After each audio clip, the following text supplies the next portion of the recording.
ठीक है, तो आज जो हमारा एम है वो है to verify a natural frequency of a semi cylindrical cell resting on a horizontal surface. ठीक है, तो ये जो टॉपिक है हमारा वो डैम्प्ड फ्री वाइब्रेशन का है। ठीक है, तो डैम्प्ड फ्री वाइब्रेशन जो हमारा फ्री वाइब्रेशन होता है उसका मतलब ये होता है कि कोई भी एक्सटर्नल फोर्स नहीं लगाएंगे एक बार उसको मोशन देने के बाद। ठीक है, और जो डैम्प्ड वाइब्रेशन होता है इसका मतलब है कि फ्रीक्वेंसी, ठीक है, ये फ्रिक्शन या और भी किसी रीजन की वजह से जो हमारा एनर्जी है वो ग्रेजुअली डिसिपेट हो रहा है। ठीक है, और एम में क्या है कि हमें नेचुरल फ्रीक्वेंसी को पता करना है। ठीक है, नेचुरल फ्रीक्वेंसी और टाइम पीरियड हमें पता करना है और इस प्रकार पता करना है कि एक सेमी सिलिंड्रिकल सेल लेना है जो कि हमारे पास ये है। ठीक है, उसको हमें एक हॉरिजॉन्टल सरफेस पर रखना है जो ये हमारा टेबल है। ठीक है, उसके बाद हमें इसमें नेचुरल फ्रीक्वेंसी को पता करना है और टाइम पीरियड को पता करना है। ठीक है, तो टाइम पीरियड का ये जो थ्योरेटिकल वैल्यू आपका निकलेगा टाइम पीरियड, उसका फॉर्मूला आपका दिया गया है 2π/ω_n, जहाँ पर ω_n जो है आपका नेचुरल फ्रीक्वेंसी है। ठीक है, तो इससे हम क्या करेंगे कि एक पीरियड का टाइम निकाल लेंगे और उसके बाद ये आपका थ्योरेटिकल निकल जाएगा। थ्योरेटिकल निकलने के बाद हम एक्सपेरिमेंटल डेटा यहाँ से लेंगे। ठीक है, तो एक्सपेरिमेंटल डेटा कहाँ से मतलब कैसे लेंगे वो हम आपको बताएंगे। फिलहाल ये है, ये आपका रेडियस है। ठीक है, ये आर है, यहाँ पर जो आर का वैल्यू है, ये आर का वैल्यू इसका रेडियस है। ठीक है, अब क्या करेंगे कि एक पॉइंट मार्क कर लेंगे यहाँ पर। सपोज यहाँ पर एक पॉइंट हम मार्क कर लेंगे। ठीक है, इस पॉइंट को मार्क करने के बाद हम इस हॉरिजॉन्टल सरफेस पर रख दिए। अब रखने के बाद क्या करेंगे, हम इस पॉइंट पे इसे लेके आएंगे। लेके आने के बाद हम इसे छोड़ देंगे।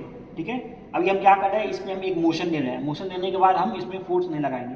ठीक है, तो इस पॉइंट पर लाके इसको छोड़ दिए। अब क्या करेंगे 20, ठीक है, 20 रिवोल्यूशन और 10 रिवोल्यूशन हम एक फिक्स रखेंगे। सपोज 20 रिवोल्यूशन के लिए हम टाइम रख दिए। ठीक है, अब 20 रिवोल्यूशन जितने टाइम में हुआ, ठीक है, उस चीज़ को हम यहाँ पर रखेंगे। ठीक है, और ये नंबर ऑफ रिवोल्यूशन यहाँ रखें। सपोज 20 रिवोल्यूशन हम रख दिए। ठीक है, 20 रिवोल्यूशन कितने टाइम में हुआ। ठीक है, सपोज ये जो आपका हुआ x टाइम में हुआ। ठीक है, तो अब एक टाइम पीरियड क्या हो गया। ठीक है, एक्सपेरिमेंटल डाटा में जो हमारा एक टाइम पीरियड होगा वो क्या हो जाएगा, तो x/20 कर दें। ठीक है, तो ये हमारा टाइम पीरियड यहाँ से आ जाएगा। टाइम पीरियड आने के बाद हमें क्या करना है कि परसेंटेज एरर निकालना है। तो जो डाटा यहाँ से मिलेगा, ठीक है, जो डाटा यहाँ से मिला और जो डाटा हमें यहाँ से मिला, तो उन दोनों डाटा के हेल्प से हम एरर निकालेंगे और जिसका परसेंटेज एरर कम आएगा उसी डाटा को हम लेंगे। ठीक है, और हम कहेंगे कि वो हमारा टाइम पीरियड है और ये हमारा फ्रीक्वेंसी है। ठीक है, टाइम पीरियड और फ्रीक्वेंसी है। ठीक है, तो उसी को मेजर करेंगे। ठीक है, तो ये जो हमारा रेडियस है इसको हम लोग मेजर कर लिए हैं। इसका जो रेडियस है वो 92.5 mm। ठीक है, तो ये हमारा रेडियस का आ गया। अब क्या करेंगे, ये हमारा इसको हमें क्या करना है, SI में कन्वर्ट करना है। सारा जो हमारा डायमेंशन होना चाहिए वो SI होना चाहिए, तभी हमारा जो टाइम पीरियड आएगा वो सेकंड में आएगा। ठीक है, तो ये mm में, तो इसको हम मीटर में कन्वर्ट कर लेंगे। ठीक है, ठीक है, तो ये हमारा मीटर में कन्वर्ट हो गया। अब क्या करेंगे, इस वैल्यू को हम यहाँ पर रखेंगे। ठीक है, टी वाले वैल्यू में रखेंगे, तो हमारा कितना हो जाएगा,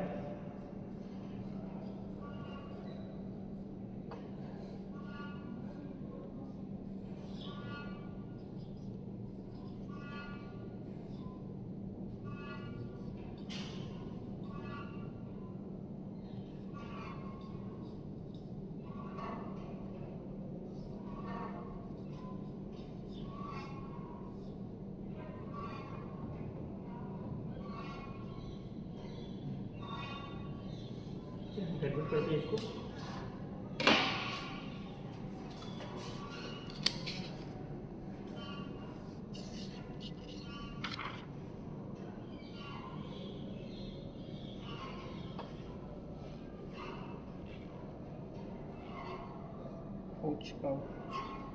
रेडी।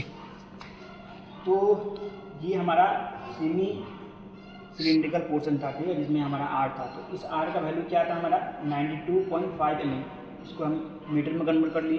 अब कन्वर्ट करने के बाद इस आर का वैल्यू हम इस पोर्शन डाल दिए। उस पोर्शन में डालने के बाद हमारा जो टाइम पीरियड आया मतलब एक ऑक्सीडेशन का हमारा 0.615 सेकेंड आ गया। ठीक है, ये हमारा जो डेटा होगा ये हमारा हुआ थ्योरेटिकल डेटा। ठीक है, अब क्या करेंगे हमें एक एक्सपेरिमेंटल डेटा चाहिए। ठीक है, तो 20 रिवॉल्यूशन के लिए हम लेंगे 20 रिवॉल्यूशन के लिए, तो इधर आ जाइए। ठीक है, कीजिए ना। तो एक पॉइंट पर हम, ठीक है, यहाँ पर एक पॉइंट मार्क किए हैं, ये पॉइंट हमारा ये है। ठीक है, इस पॉइंट पर हम क्या करेंगे, इस पोर्शन को ले आएंगे यहाँ पर। ठीक है, ये हमारा स्टॉप वॉच है। ठीक है, अब क्या करेंगे, हम स्टॉप वॉच को स्टार्ट करेंगे 20 रिवॉल्यूशन के लिए। 1 2 3।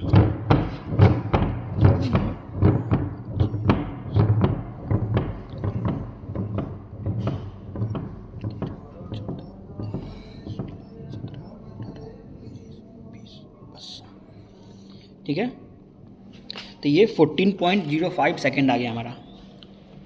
ओके, अब क्या करेंगे हम, इस डेटा को हम यहाँ रखेंगे। ये डेटा हमारा एक्स का वैल्यू आ गया 14.05 सेकेंड। ठीक है, तो ये हमारा कितना हो जाएगा, 25।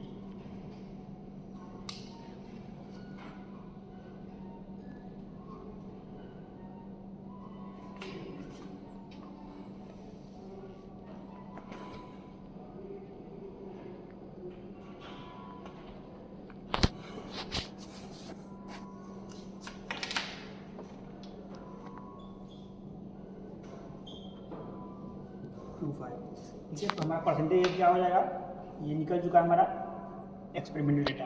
अब कैसे निकलेगा परसेंटेज एरर, तो परसेंटेज एरर इक्वल टू जो आपका थ्योरेटिकल था 0.615 बाई 0.7025 माइनस 0.615। एक्सप्लेन, उसको एक्सप्लेन कर दीजिए क्या क्या लिखा हुआ। ठीक है, तो परसेंटेज एरर के लिए क्या हो जाएगा, जो नीचे में होगा वो हमारा थ्योरेटिकल वैल्यू होगा जो वहाँ से निकाले हैं। ठीक है, और ऊपर में जो होगा वो थ्योरेटिकल और एक्सपेरिमेंटल का जो भी पॉजिटिव डेटा आ रहा है उसको हम ऊपर रखेंगे। ठीक है, तो पॉजिटिव में क्या हो रहा है कि ये हमारा एक्सपेरिमेंटल ज़्यादा है और थ्योरेटिकल कम है। ठीक है, और हम कैलकुलेट करेंगे क्या होगा इसका परसेंटेज एरर, तो कैलकुलेट करते हैं।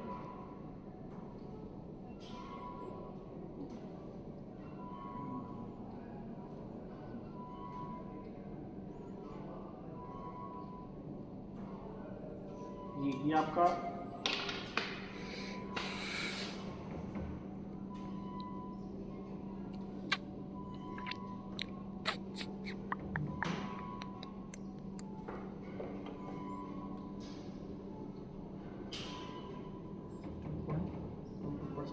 ठीक है, ये आपका इतना परसेंट एरर आ रहा है। ओके,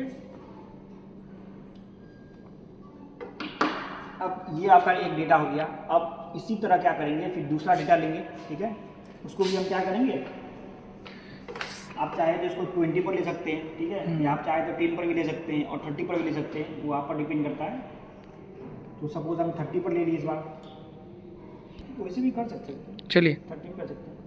ठीक है, तो हम क्या करेंगे, हम 20 पर ही लेंगे। ठीक है, 20 पर इसलिए लेंगे क्योंकि जो परसेंटेज एरर आएगा ना, ठीक है ना, वो करीब करीब आएगा और जो टाइम पीरियड आएगा करीब करीब आएगा। तो उसमें जो भी हमारा मिनिमम वैल्यू आ जाएगा उस वैल्यू को हम ले लेंगे।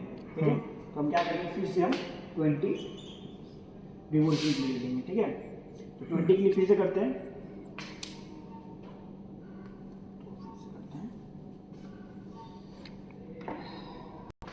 तो ठीक है, हम इस एक्सपेरिमेंटल को क्या करते हैं, इसको परफॉर्म नहीं करते। अगर कोई दूसरा स्टूडेंट है, ठीक है, जो इस एक्सपेरिमेंट को परफॉर्म किया है, ठीक है, तो हो सकता है उसका जो है 14 सेकेंड ना आया हो। ठीक है, उसका 13 सेकेंड नहीं आया हो, 12 सेकेंड आया हो। ठीक है, तो उसमें क्या होगा ना कि हमारा टाइम पीरियड चेंज हो जाएगा। ठीक है, तो जो आपका मिनिमम वैल्यू आएगा और जहाँ पर आपका परसेंटेज एरर मिनिमम आ रहा है उस डेटा को हम लेंगे। ठीक है, ठीक है।